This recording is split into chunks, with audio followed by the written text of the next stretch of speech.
Hello and welcome to the next edition of RG in Discussion. Today we'll be talking about Biotech.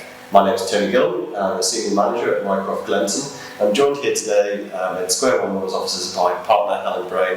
Hello Helen. Hi. So today we'll be talking about Biotech. Here at RG we've got a lot of clients within the sector, seeing a lot of exciting things, particularly spin-outs out of the universities where there's a huge amount of talent. Helen, what are the exciting things that you're seeing at the moment within the sector? Well, there's a lot going on in the sector, particularly in the North East region. There's obviously, as you've already mentioned, a lot of activity coming out of the universities with the spin-outs. We've got, the really world-leading R&D activity in the region. We've got fantastic facilities, state-of-the-art facilities. The CPI has Net Park and the Horizon Centre, which specialises for life sciences. We've also got the Helix and the Life Centre. So there's some really fantastic facilities and services available to the life sciences sector. There's a really great clinical trials ecosystem in the region.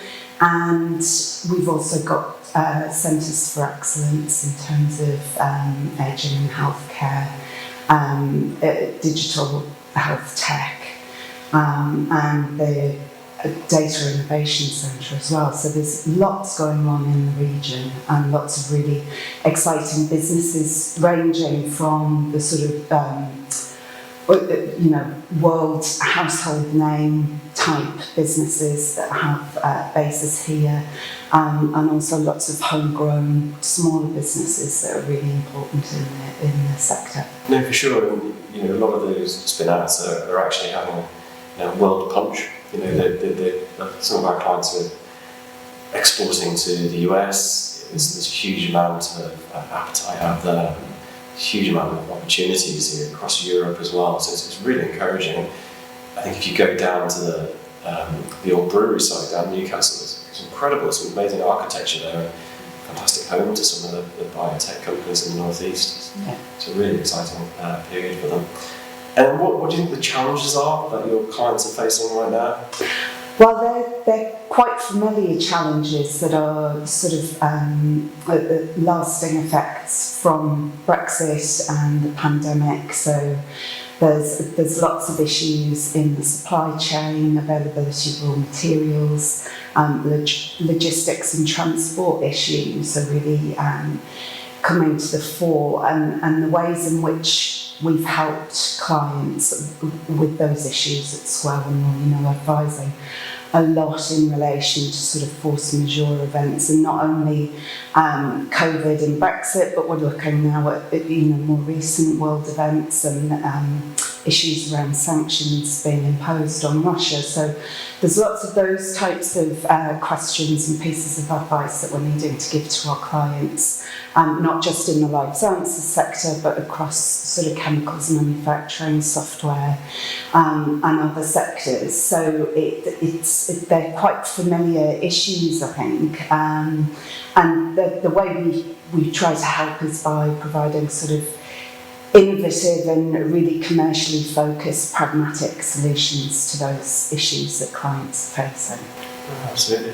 And do you think that some of those issues people were prepared for before, or do you think that they will be prepared for them more now that they've experienced them? Yeah, I think it's been a big shock to everybody from lots of different perspectives in terms of the toll that the pandemic has taken, and the impact of lockdowns and the ongoing lockdowns in key manufacturing regions like China, and then the more recent events with the Ukraine. So I think certainly it's really at the forefront of people's minds when they're looking at their commercial contracts and what they're committing to do or committing to spend. There's definitely more thought put into those key clauses around price variation, delivery dates and issues like force majeure. So definitely I think there's a lot more planning going on,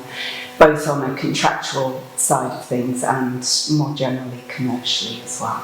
Yeah, and do you think that the pandemic has been a good thing or a bad thing for biotech? I guess on one side you've got the vaccine produced in almost no time, but then I guess on the other hand you've kind of always got some funding that may have been taken away, or a focus that may have been taken away from projects. Yeah, I think it's been a really mixed impact for precisely the reasons you've just mentioned. So there was a lot of sort of work and refocus and pivoting of businesses in order to try to help with the effort towards COVID diagnostics, vaccination and treatments. So obviously that means funding's been diverted, resources have been diverted.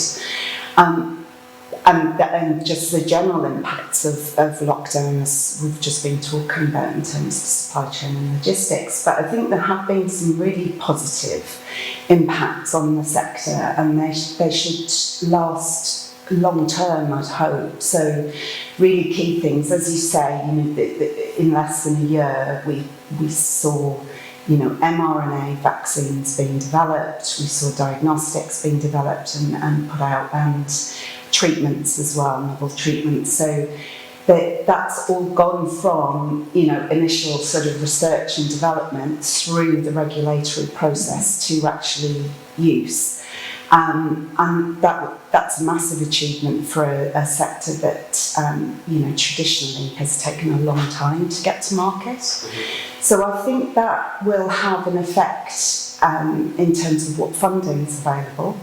And I think it's a combination of the life sciences sector and biotech being put sort of front of people's minds and the importance of it to all of us, but also because that sort of traditional historical disincentive to funding for venture capitals and so on has been removed, or at least challenged, because it was that time to market, that delay getting through the R&D process and through the regulatory approvals process that sort of disincentivized investment into the sector. And I think that the reaction to the pandemic and the speed with which that was achieved by the life sciences sector, I think is probably really encouraging and lifted away those disincentives from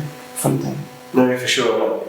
I think there's a huge amount of funding out there, and it's absolutely necessary. And I think it's certainly more on the private side of things now. The venture capitalists are putting in a lot of money, and it's absolutely necessary. And it helps these companies, these spin-outs, the more established entities, to really focus and deliver further research. And the sky's the limit. Yeah, absolutely. What would you say to a university spin-out? What advice would you give them from a legal perspective?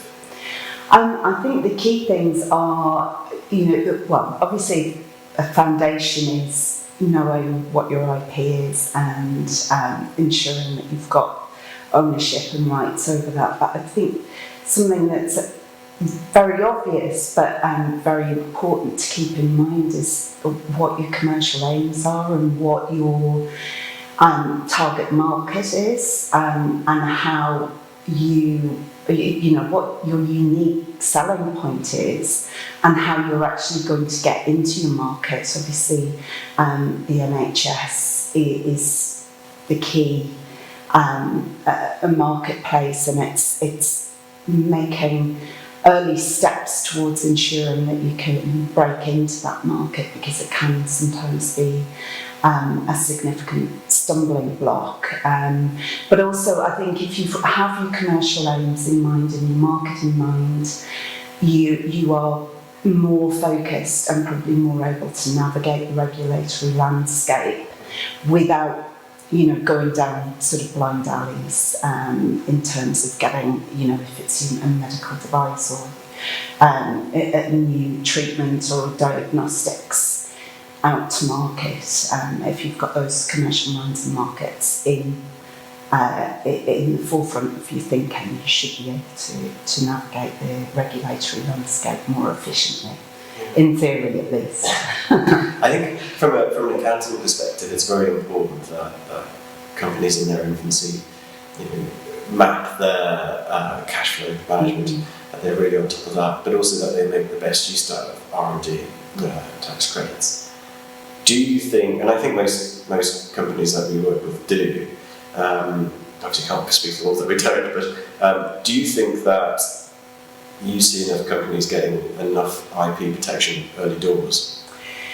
It's a difficult one because actually pursuing particularly patent protection is very costly, and so there's often decisions made based on cost, and so I think it has to be quite a pragmatic commercial decision about what really has value in terms of protection. So it's absolutely key, but there's always a balance to be struck. And I think actually most companies starting up in the life sciences sector are very aware of the need to own and protect their IP and get the right license deals in place.